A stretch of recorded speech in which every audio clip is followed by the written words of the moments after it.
The paper was white, the words were red, and the moment saw it taped to her front door, her whole body went cold. Eviction notice. She didn't need to read every line. She already knew what it said. 3 months of rent, 14 days to leave. After that, the locks would change and everything she owned would be put on the street. Pulled the paper off the door quickly like it was something dirty. She looked left and right down the hallway, hoping none of her neighbors had seen it. The shame was heavy in her chest. She had worked so hard her whole life. She had done everything right. And still, here she was, standing outside her tiny apartment with a piece of paper that told her she had failed. She was 38 years old, a single mother, and she had exactly $47 left in her bank account. Took a deep breath and unlocked the door. She stepped inside and closed it behind her as quietly as she could. The apartment was small, just 2 rooms, a kitchen that was also a living room and a bedroom she shared with her daughter. The paint on the walls was cracking. The window in the corner had a towel stuffed in the gap because it wouldn't close all the way. In winter, the cold came through like a whisper that never stopped. But it was home, it was theirs, and now they were losing it. Walked to the kitchen and shoved the eviction notice deep into the trash can under some old newspapers. She didn't want her daughter to see it. The girl was only 8. She was too young to understand these things, too young to carry this kind of weight. But when turned around, her daughter was already standing there. Had come out of the bedroom without making a sound. She was small for her age, with big dark eyes that always seemed to notice everything. She was holding her piano book against her chest. The book was old and worn, with pages that were starting to fall out. Had bought it for $2 at a yard sale 3 years ago, back when things were still okay. Back when she still had a job. "Mama," said softly, "what was that paper on the door?" Felt her heart crack a little. She forced a smile onto her face. "Nothing, baby, just some mail, nothing important." Didn't say anything. She just looked at her mother with those big eyes, could tell the girl didn't believe her, was quiet but she was smart, too smart sometimes. "Are you hungry?" asked, trying to change the subject. "I can make us some rice." Shook her head. "I'm okay, Mama." Knew that was a lie too. The refrigerator had almost nothing in it.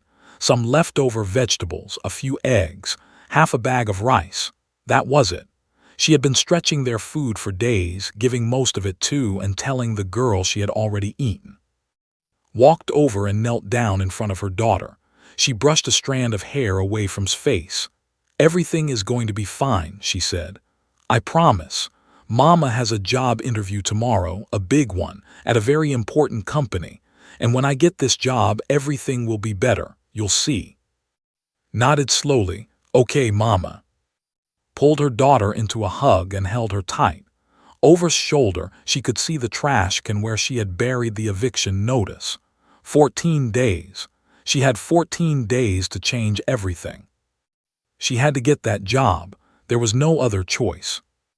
That night after dinner, did what she always did. She sat on the floor in the corner of the bedroom and opened her piano book. Then she pulled out a large piece of cardboard that she kept under the bed. On the cardboard she had drawn a piano keyboard. Every key was there, white and black, carefully colored with old crayons. The keys weren't perfect. Some were a little crooked. Some were a little too big or too small, but had worked on it for weeks, measuring and drawing and erasing until it looked as real as she could make it. She placed the cardboard on the floor in front of her. Then she put her small fingers on the drawn keys and began to play. There was no sound, of course. The cardboard made no music. But in her mind she could hear every note. She had listened to piano music so many times on the old phone her mother sometimes let her use. She had memorized the songs. She knew exactly how they were supposed to sound. And when she pressed her fingers against the paper keys, she could hear the music playing inside her head, clear and beautiful. Her favorite piece was called Claire Lune. She didn't know what the words meant, but she loved the way the music made her feel. It was soft and sad and hopeful all at the same time, like moonlight falling on water, like a dream you didn't want to wake up from. She played it now, her fingers moving silently across the cardboard. Her eyes were closed. Her body swayed gently with the music that only she could hear. Stood in the doorway and watched her daughter. She didn't say anything. She just watched and felt her heart break into 1,000 pieces. Had asked for piano lessons once, about a year ago. Her school had a music program and some of the other children were learning to play.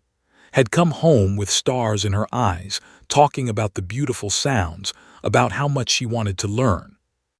Had said yes at first. She had looked up the prices and found a teacher who wasn't too expensive. She had started saving money, a little bit each week, putting it in a jar in the kitchen. Then she lost her job. The hotel where she worked for 6 years closed down without warning. One day she went to work and the doors were locked. A sign said they were sorry. That was it. No more job, no more paycheck, no more piano lessons. Had cried that night after went asleep. She cried because she knew she would have to break her daughter's heart. She cried because she had made a promise she couldn't keep. When she told the little girl didn't cry, she didn't get angry. She just nodded and said, "It's okay, Mama, I understand." That was worse. That was so much worse than crying. A week later, found on the floor with the cardboard keyboard. The girl had made it herself without telling anyone. And every night since then, she practiced on her silent piano, playing songs that made no sound. Wiped her eyes and stepped back from the doorway. She couldn't let see her crying. She had to be strong. She had to believe that tomorrow would be different, that the interview would go well, that she would get the job and save their home and maybe, someday, buy her daughter a real piano. She had to believe it, because if she didn't, she had nothing left. In the bedroom, finished playing Claire Loon. She opened her eyes and looked down at her cardboard piano. Then she whispered something so soft that no one else could hear it. "One day I'll play for real. One day everyone will hear." She didn't know that one day was coming much sooner than she thought. And she didn't know that her silent music would soon make one of the most powerful men in the city cry like a child. But that's a story for another part. The morning of the interview, woke up before the sun. She lay in bed for a long time, staring at the ceiling, going over everything in her head. This was it. This was her last chance. If she didn't get this job, she didn't know what she would do. She got up quietly and went to the bathroom. She looked at herself in the mirror. There were dark circles under her eyes from not sleeping well. Her face looked thin, tired, old. She was only 38, but she felt like she had aged 10 years in the past 6 months. She splashed cold water on her face and tried to smile. The smile looked fake. She tried again. A little better. She would have to make it work. Had one nice outfit left. A simple black dress and a gray jacket. She had bought them years ago for a friend's wedding. She never thought she would wear them to a job interview. But it was all she had, so she put them on and looked at herself again. Good enough, it would have to be good enough. The company was called Enterprises. It was one of the biggest businesses in the city.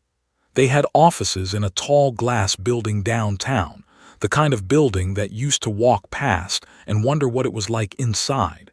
She never imagined she would actually go in there one day. The job was for an office assistant. The pay wasn't great, but it was enough. Enough to pay the rent, enough to keep their home, enough to start over. She had applied online 3 weeks ago and almost forgot about it. Then yesterday she got the call. They wanted to see her today. Tomorrow was too late. It had to be today. There was just one problem. Had no one to watch. Her mother lived too far away. She had no close friends in the city. The neighbors all worked during the day, and she couldn't afford to pay anyone. So she made a decision that she knew was not a good one. She would take with her. Woke her daughter gently. "Baby, get up. You're coming with Mama today." Rubbed her eyes. "Where are we going?" "Mama has an important meeting. You need to sit quietly and wait for me. Can you do that?" Nodded. She was always a good girl. She never complained. She never caused trouble. sometimes wished her daughter would act out a little just to be a normal kid, but seemed to understand that their life didn't have room for normal. They took the bus downtown, pressed her face against the window and watched the buildings get taller and taller. She had never been to this part of the city before. Everything looked so big, so shiny, so far away from their tiny apartment with the cracked walls. When they got off the bus, held hand tight, they walked 3 blocks to the Enterprise's building. It was even more impressive up close. The glass walls reflected the morning sun like a giant mirror. People in expensive suits walked in and out through the front doors, talking on their phones, carrying briefcases, looking important. Felt small. She felt like everyone could tell she didn't belong here, but she squeezed hand and walked inside anyway. The lobby was huge. The floor was made of white marble that was so clean could see her reflection in it. There were leather chairs and green plants and a big desk where security guards sat watching everyone who came in. Walked up to the desk. "I have an interview at 9 o'clock, she said, "for the office assistant position." The guard checked his computer. 15th floor, take the elevator on the right. Looked down at, "Baby, listen to me. Mama needs to go upstairs for a little while. I need you to stay here in the lobby. Sit in that chair over there and don't move. Don't talk to anyone. I'll be back as soon as I can."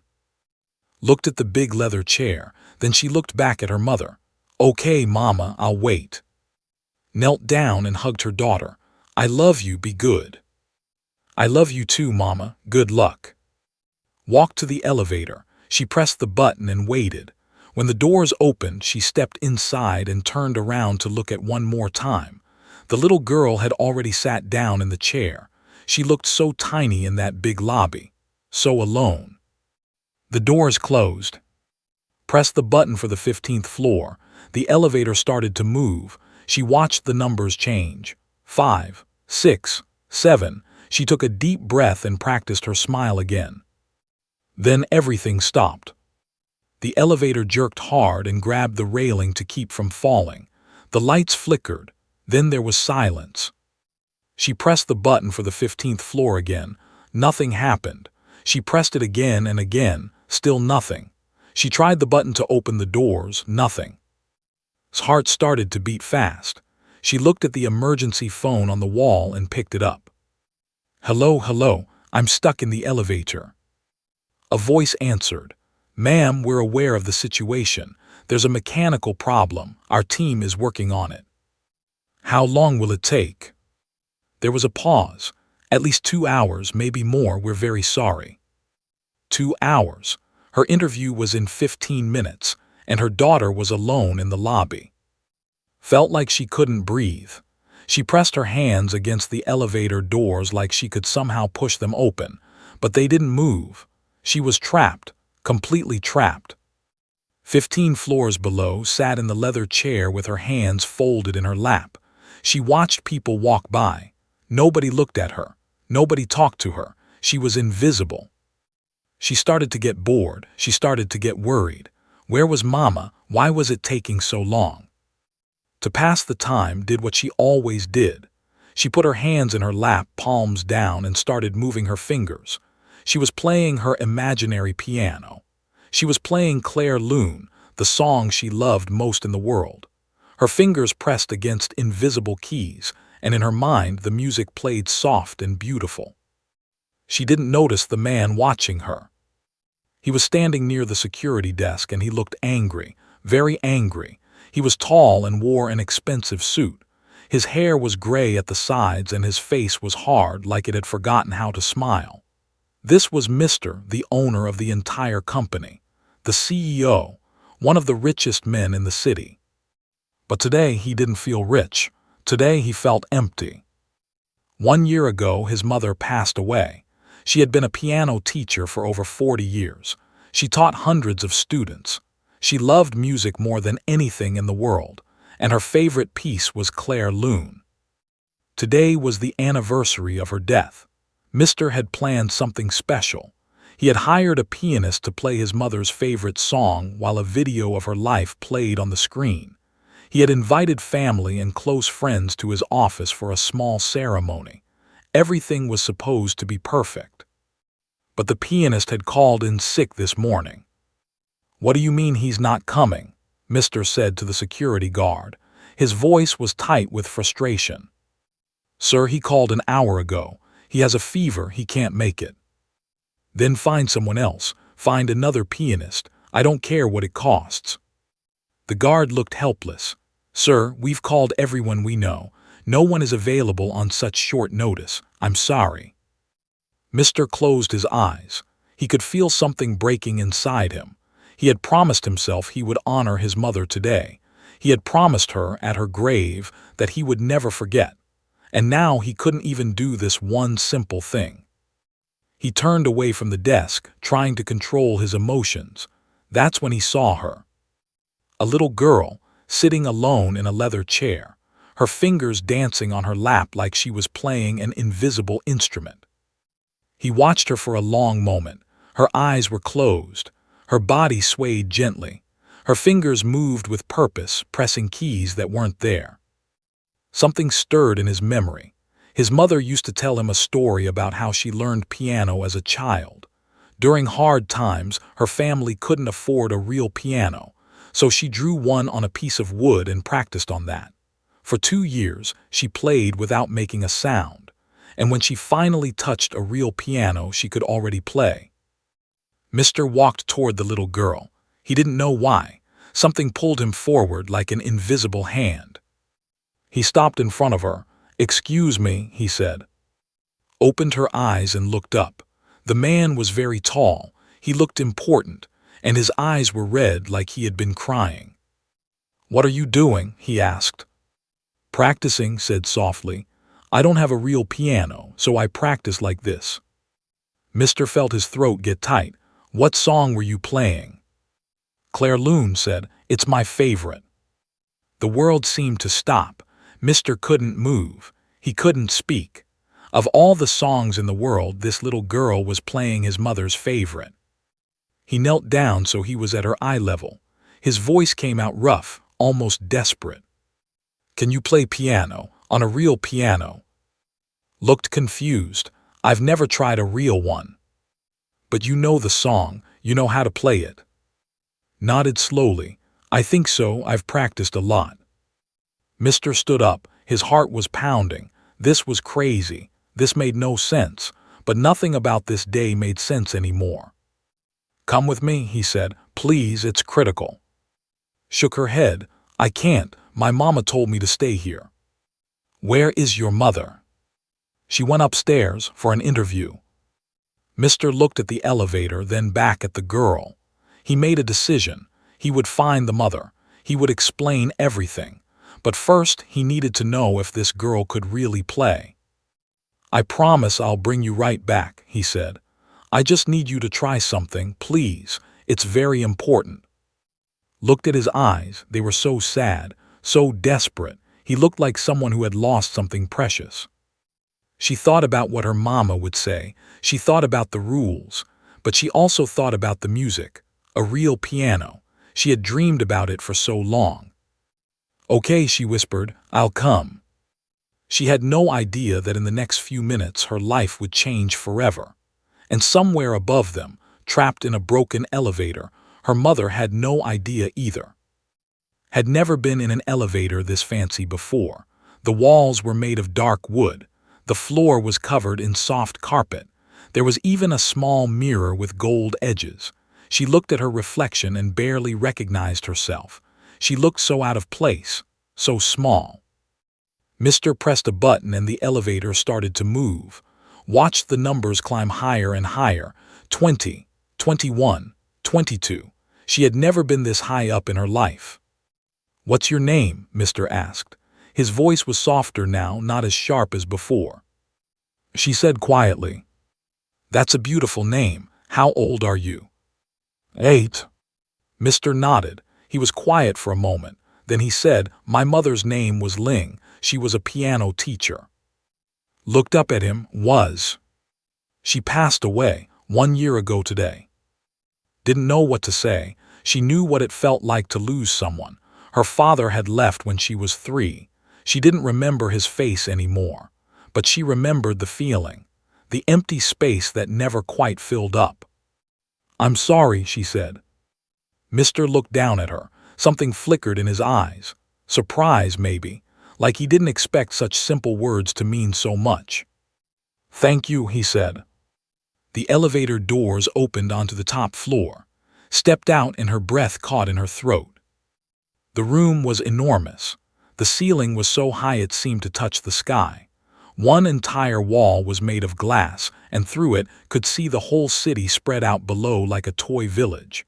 There were leather couches and tall and paintings in golden frames. Everything looked expensive. Everything looked perfect. But didn't care about any of that. Because in the corner of the room, near the window, sat the most beautiful thing she had ever seen. A piano. It was black and shiny, with a curved body that gleamed in the morning light. The lid was open, showing the golden strings inside. It looked like something from a dream, something from a fairy tale. His feet started moving before she could stop them.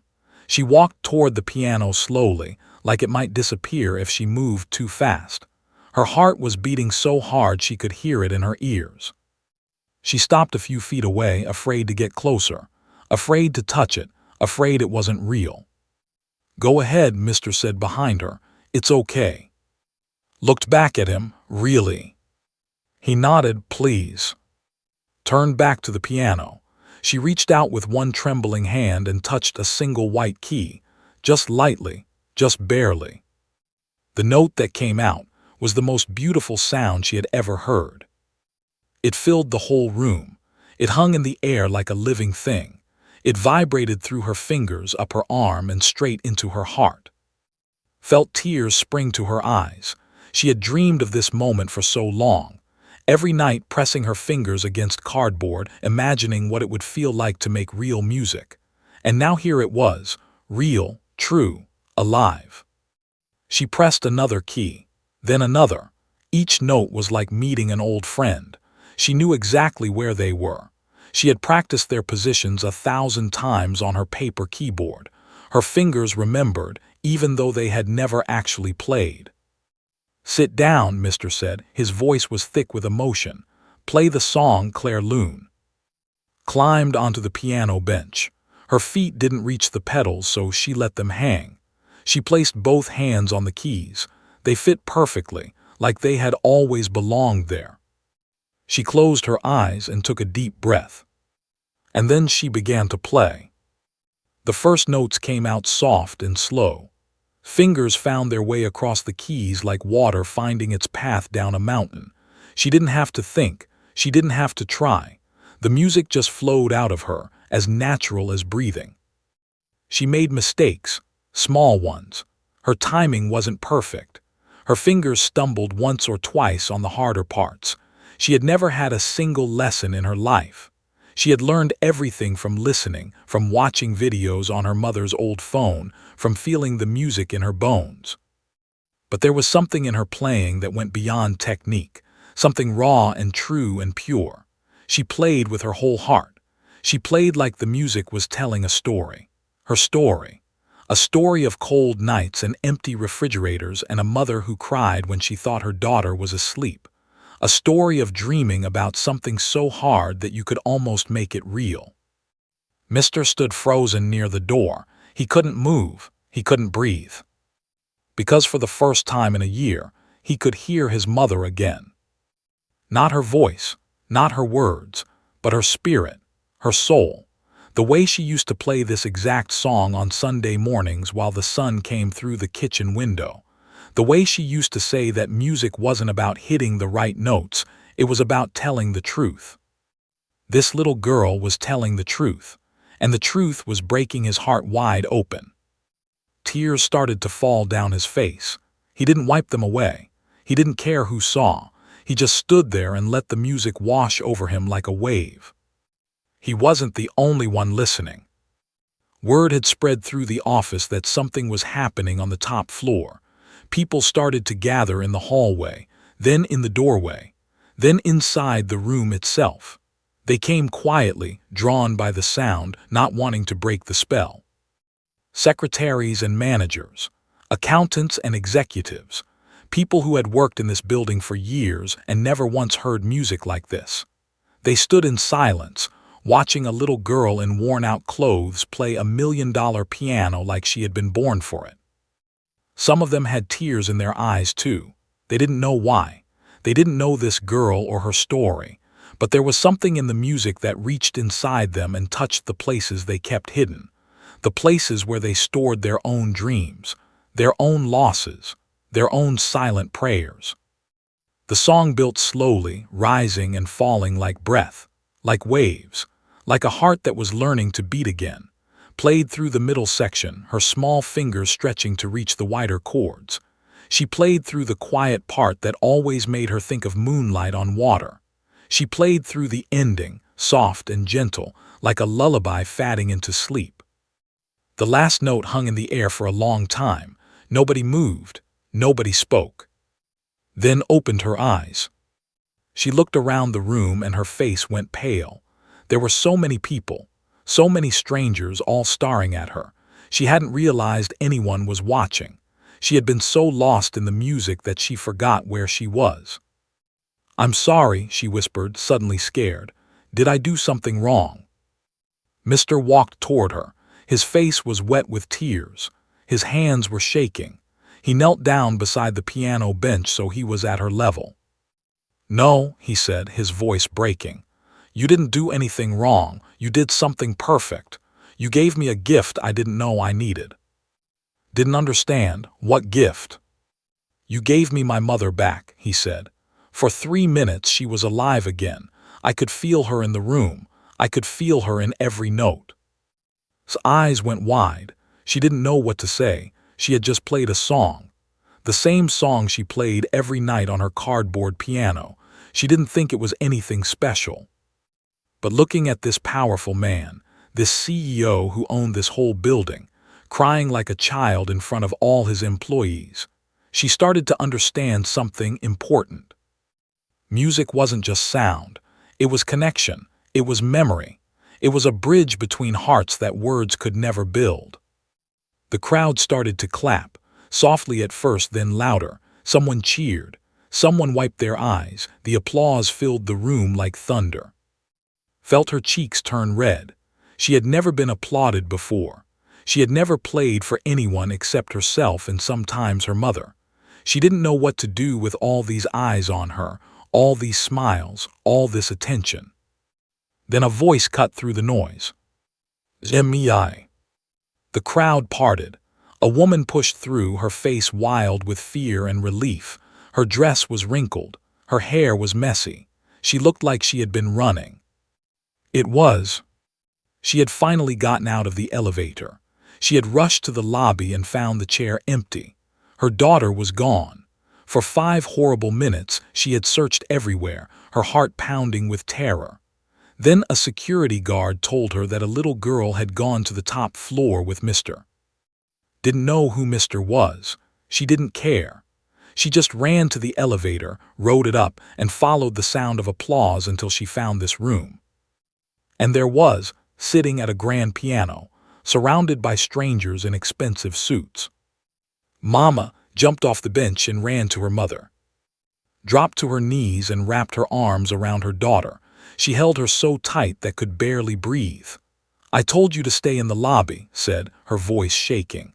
"I told you not to go anywhere." "I'm sorry, Mama, I'm sorry. The man asked me to play. He said it was important." Looked up, she saw Mr. standing nearby, watching them. She saw the tears on his face. She saw the crowd of people, all looking at her and her daughter. She didn't understand what was happening, but she knew one thing for certain. Her little girl had done something extraordinary. And whatever came next, nothing would ever be the same. Held her daughter tight and didn't want to let go. Her heart was still racing from the fear of those terrible minutes when she couldn't find. All the worst thoughts had gone through her mind. All the terrible things that could happen to a little girl alone in a big city. But was safe. She was here. She was okay. finally pulled back and looked at her daughter's face. "What happened? Why did you leave the lobby? I told you to stay."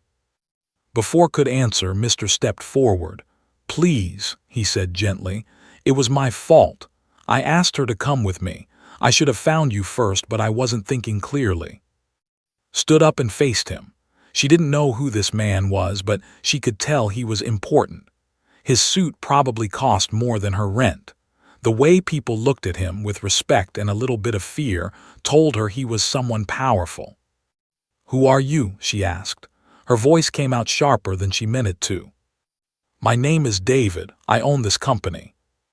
Felt her stomach drop. The CEO. She had taken her daughter to a job interview at his company, and now her daughter had somehow ended up in his private office. This was a disaster. This was the end of everything. "I am so sorry," said quickly. "I had an interview today. I couldn't find anyone to watch her. I told her to stay in the lobby, I swear. I never meant for her to bother anyone. Please, I'll take her and go. I'm sorry for any trouble." She grabbed his hand and started to turn away. The job was gone. She knew it. No company would hire someone whose child wandered into the CEO's office. She just wanted to leave before things got worse. "Wait," Mr. said. "Please wait." Stopped but didn't turn around. She was afraid that if she looked at him, she would start crying. She had been so close to saving their home, and now it was over. "You don't understand," Mr. said. "Your daughter didn't cause any trouble. She saved me." Now turned around. "What?" Mr. took a deep breath. The crowd of employees was still watching, but he didn't seem to care anymore. "Today is the 1-year anniversary of my mother's death. She was a piano teacher. She loved music more than anything. Her favorite song was Claire Lune." He paused, struggling to control his emotions. "I had planned a memorial for her. A pianist was supposed to play her favorite song while we watched a video of her life. But the pianist got sick this morning. He couldn't come. I was devastated. I felt like I was failing her, failing to honor her memory." Listened without speaking. She didn't know where this was going, but she could see the pain on his face. It was real. It was deep. "Then I saw your daughter in the lobby," Mr. continued. "She was sitting alone, moving her fingers like she was playing an invisible piano. I asked her what she was doing. She said she was practicing. She said she didn't have a real piano, so she practiced like that instead." Felt tears prick her eyes. She knew about the cardboard keyboard. She had watched play on it every night, pressing silent keys with such focus and love. She never knew anyone else had seen it too. "I asked her what song she was playing," Mr. said. "She told me Claire Lune, the same song my mother loved, the same song I needed to hear today." He shook his head slowly, like he still couldn't believe it. "It felt like fate, like my mother had sent her to me. I know that sounds crazy, but I couldn't ignore it. I had to know if she could really play." Mr. looked over at the piano. She had never touched a real piano before, not once in her life. But she sat down and played that song like she had been playing it for years. It wasn't perfect, but it was real. It was true. It was the most beautiful thing I have heard since my mother passed away. Looked at, her daughter was staring at the floor, her cheeks red with embarrassment. She had no idea how special she was. She had no idea what she had done. "I don't know how to explain it," Mr. said, his voice cracking. "But when she played, I could feel my mother in the room. I could feel her sitting beside me, smiling, telling me everything was going to be okay. Your daughter gave me something I didn't know I needed. She gave me peace." The room was silent. Even the employees who had been watching seemed to hold their breath. Didn't know what to say. She had come here hopping to get a job so she could pay her rent. She had never expected this. She had never imagined that her daughter's silent practice, her cardboard piano, her impossible dream would lead to something like this. "Thank you," finally whispered. "Thank you for telling me." Mr. shook his head. "No, thank you. Thank you for raising such an incredible child." He reached into his pocket and pulled out a handkerchief. He wiped his eyes without shame. Then he looked at with a different expression, more focused, more businesslike. You said you had an interview today. What position? Swallowed hard. Office assistant on the 15th floor. What happened? The elevator broke down. I was stuck for almost 2 hours. I missed the interview. Mr. frowned. That was our elevator. You were stuck in our building. Nodded. Something shifted in Mr.'s face. So let me understand this. You came here for a job interview. You brought your daughter because you had no other choice. You got trapped in our broken elevator through no fault of your own. And while you were stuck, your daughter gave me one of the most meaningful moments of my life. Didn't know how to respond. When he said it like that, it sounded like a strange and impossible story. Mr. turned to one of the men standing nearby. Get me the file on the office assistant candidates, the ones interviewing today. The man nodded and hurried away. A few minutes later, he came back with a folder. Mr. opened it and flipped through the pages until he found what he was looking for. He read aloud, 6 years of experience at the Grand Palace Hotel, excellent references, perfect attendance record until the hotel closed. He looked up at her. Is this you? Nodded, her heart pounding. Mr. closed the folder. The interview was supposed to be conducted by our HR department, but I think I've seen enough. His breath caught in her throat. What did that mean? Was he going to reject her, tell her to leave? You're hired, Mr. said. Blinked what? You're hired for the office assistant position. You can start Monday. Couldn't speak. She couldn't move. She just stood there, staring at him like he had spoken in a foreign language. But that's not charity, Mr. added quickly. I read your file. You're qualified, more than qualified. You would have gotten the job anyway if you had made it to the interview. I'm just making the decision now instead of making you come back another day. Felt her knees go weak. She reached out and grabbed his shoulder to steady herself. I don't know what to say. Say yes, Mr. said with a small smile. It was the first time she had seen him smile. It changed his whole face, made him look younger, kinder. Yes, whispered. Yes, thank you so much. Looked up at her mother with wide eyes. Mama, does this mean we don't have to move? Looked down at her daughter, the eviction notice. 14 days she had been so scared, so hopeless, and now suddenly there was light. No, baby, said, tears streaming down her face. We don't have to move, we're going to be okay. Threw her arms around her mother's waist and hugged her tight. Hugged her back, crying and laughing at the same time. The crowd around them started to clap again. Some people were wiping their eyes. Even the serious executives in their expensive suits were smiling. Mr. watched them for a long moment. Then he turned to his assistant and said something quietly. The assistant nodded and walked away. Didn't notice. She was too busy holding her daughter, feeling the weight lift off her shoulders, letting herself believe that maybe, just maybe, the world wasn't as cold and hard as she had thought. She didn't know that Mr. was already planning something else, something bigger, something that would change life in ways neither of them could imagine. But that was still to come. For now, in this moment, a mother and daughter held each other in a room full of strangers who didn't feel like strangers anymore. And somewhere, a piano teacher who had loved Claire Loon was smiling down at them, proud of the music her memory had helped create.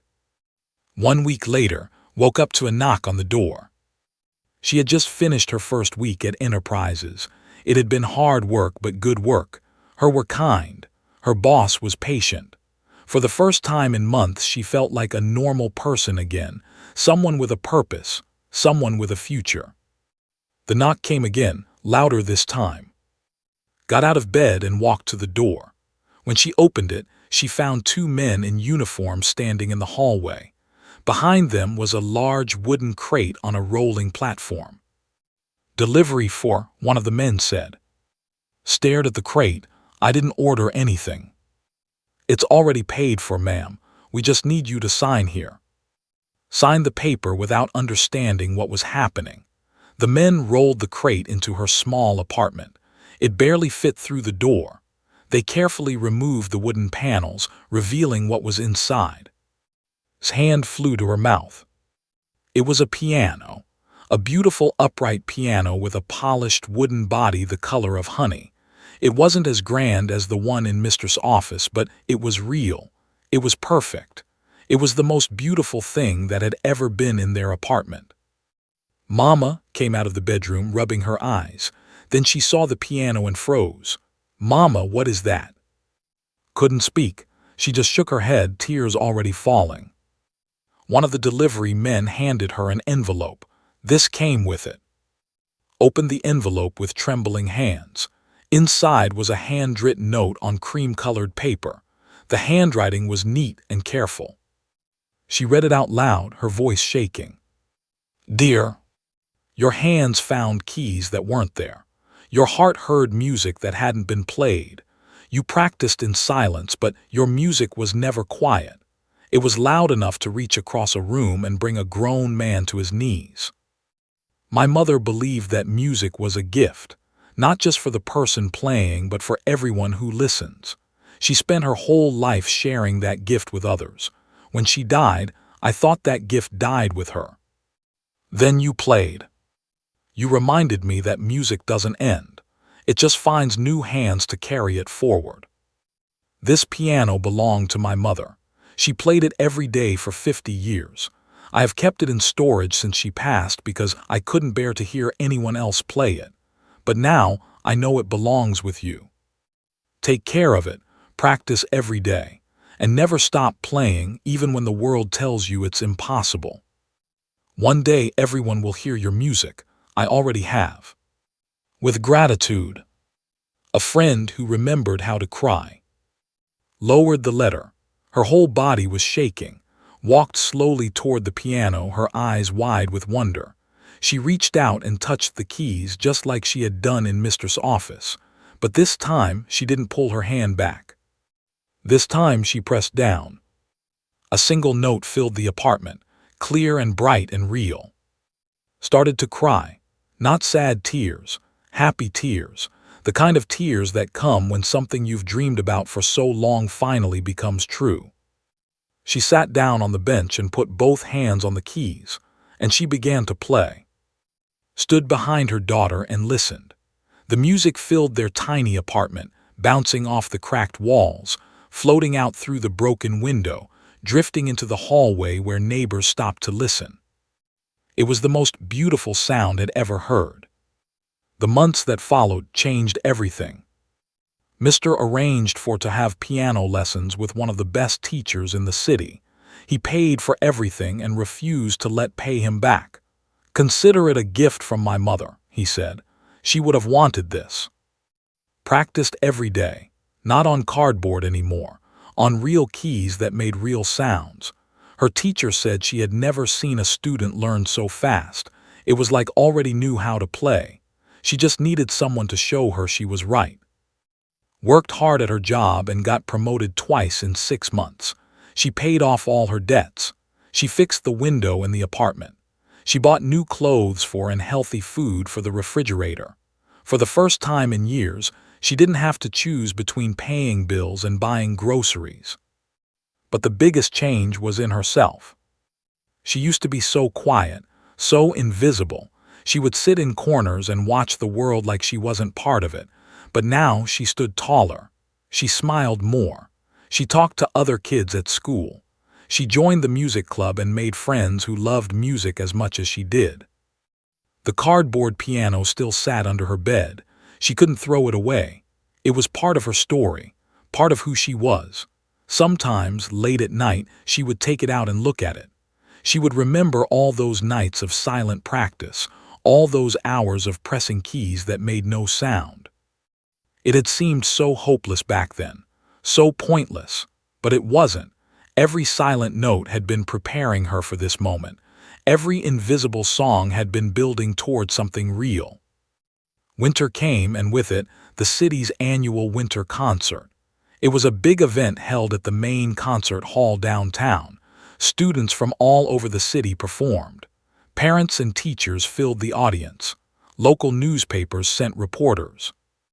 This year was invited to play. Her teacher had submitted a video of her playing, and the organizers had selected her for one of the main performance slots. She would play Claire Loon on the big stage, in front of hundreds of people.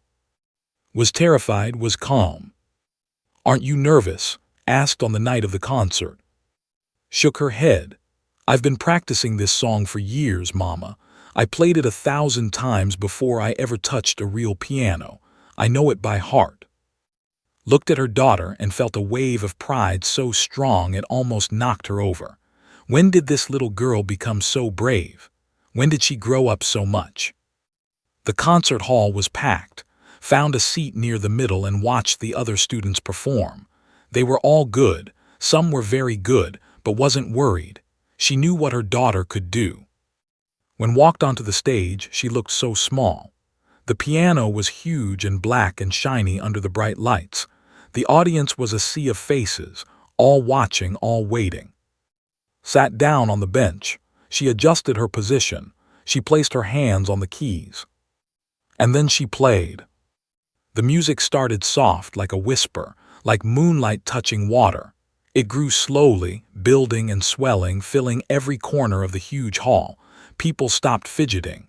Parents stopped whispering. Even the little children in the audience went still. Played with her eyes closed.